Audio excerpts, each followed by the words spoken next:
Welcome to this explainer. Today, we're diving straight into a totally fascinating framework that reveals the invisible social structures dictating human behavior. We're going to explore the profound concepts laid out in the source material, The Triangular Prison, which breaks down exactly how the systems around us shape our minds, often without us ever even realizing it. Okay, so let's jump into this by thinking back for a second. Do you remember the very first time you noticed something just didn't quite add up when you were a kid? Maybe it was some instruction from an adult that made literally zero logical sense, or perhaps it was a huge gap between what your community preached and what you actually observed them doing. You know, you felt that contradiction long before you ever had the vocabulary to name it. And we've absolutely all experienced this unspoken pressure. You notice a contradiction, you open your mouth to ask a perfectly reasonable question, and suddenly, bam! You feel this slight, undeniable withdrawal of warmth from your elders. The temperature in the room just drops. It's not outright anger, right? It's a quiet calibration. And in that split second, you learn the incredibly high cost of asking the wrong question, and you just learn to swallow it. So what's really going on here? Well, this phenomenon is actually a mechanism of what is called the triangular prison. It's basically this conceptual room we are all born into, an invisible system made up of tradition, religion, and education that shapes our minds, dictates our behavior, and completely limits our inquiries right from birth. So let's just walk right into this invisible room together and take a look around. Which brings us to Section 1, the prison you cannot see.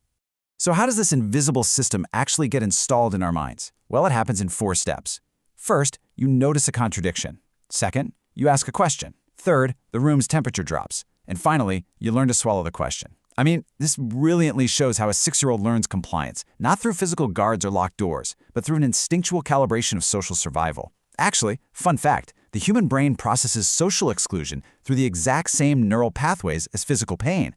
So, simply to avoid the pain of being cast out, you learn to guard yourself. Now that we know the room exists and how it polices us, let's examine the architectural blueprint of the 3 walls keeping us inside. Moving right along to Section 2, the 3 walls. So what are these walls? Tradition is the first one, and it basically tells you this is how our people have always done it. Religion is the second, boldly stating God has spoken, which, turns any disagreement into an act of literal damnation. And then education is the third, confidently deciding the school decides what is true. Together, these 3 walls tell you who you are, what is divine, and what is true. They are completely filtering your reality before you're even old enough to evaluate it critically. But here's the thing we have to remember. These walls aren't inherently evil, right? They actually have a dual nature depending on how they're used. Think of it as the fire versus the ashes.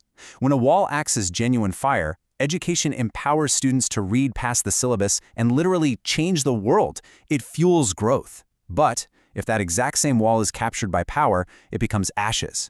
It simply produces compliant workers who just memorize and write down the approved answer to pass an exam. The structure is the same, but the purpose has been completely corrupted. Because, as we know, bricks alone don't hold a wall together, they need mortar. Let's dig a little deeper into this in Section 3, the mortars that bind us. The prison relies on 5 deeply human, emotional mortars to keep those walls standing straight. Memory is the community's managed story of itself, dictating exactly who the heroes and villains are. Fear is that biological terror of social exclusion we talked about earlier. Love is fascinating, really, because it starts out as protection, but slowly becomes enforcement. Hope is weaponized by selling you a deferred future to basically purchase your silence today, kind of like a lottery ticket. And finally, the inherited enemy is the group you are taught to fear before you ever even meet them. Imagine a mother in Benua warning her daughter to fear the people in the next village. She's using these raw human emotions to make her child guard herself. And here is a truly profound paradox. Most of the people who maintain the prison love you. Seriously, your wardens aren't supervillains twirling their mustaches. They are very often your family, your community elders, and your teachers. They are genuinely trying to protect you from the terrible cost of noncompliance. But when their love is captured by the institution, it becomes the very lock on your cell door. But wait, what happens when those first 5 mortars dry? Well, they leave behind something even more powerful, and that's shame, the 6th mortar. Shame operates entirely in the empty room. It keeps you perfectly compliant even when the institution is no longer watching, and the elders who might have judged you are long gone. It is absolutely the most durable lock of all because it requires no external guard.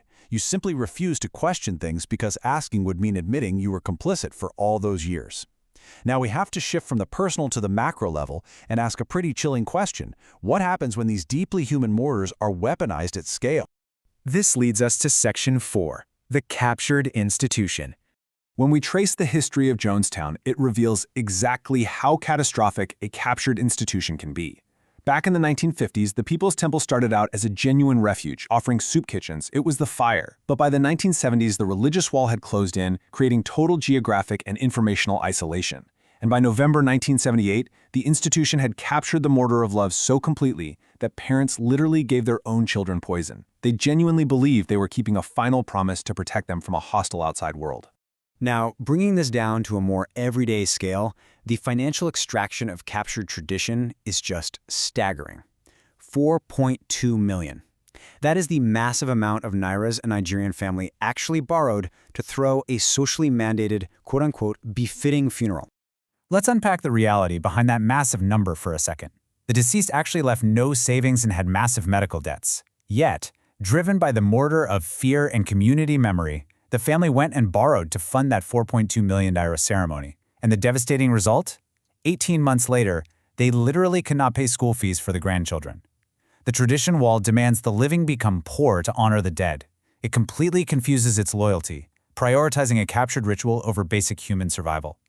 So, facing these massive, overwhelming structural walls, how in the world do we break out without destroying the genuine community that we absolutely still need to survive?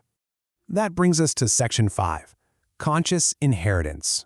The solution isn't to just take a sledgehammer and tear down the walls entirely. Instead, we have to practice conscious inheritance. It's all about distinguishing between the ashes and the fire. We absolutely must reject the ashes, the financial extraction, the fear, the unquestioned compliance, the deferred hope. But we actively choose to keep the fire. Think of traditions like the Terapaga funeral support system, where the community actually pays you back to prevent financial ruin, or the early church's granaries that fed the hungry. We want to keep that genuine community care. Which brings us to this incredibly powerful realization. Freedom is not the absence of walls, it is the examined use of them. A person with no memory, no fear, and no love isn't free, they're just empty. By consciously examining our memory, fear, love, and hope, we stop being blind participants in these systems, and we finally start choosing what we actually want to keep standing in our lives. So if you want to practice conscious inheritance, you can actually follow these 4 steps. First, trace the origin of the belief. Then, acknowledge the genuine love behind its transmission to you. Next, honestly evaluate its actual cost today. And finally, choose to keep the fire and leave the bricks. By doing this, you are honoring the genuine love of your elders while simultaneously telling the truth about the harm their captured traditions might be causing. Ultimately, we arrive at this beautiful truth. The fire your mother carried is real. The prison she built around it is not the fire. You are allowed to take the fire and leave the bricks. That is just such an empowering distinction, isn't it? It gives you the agency to completely reclaim your life and ask the hard questions without ever feeling like you are losing your roots or abandoning your family.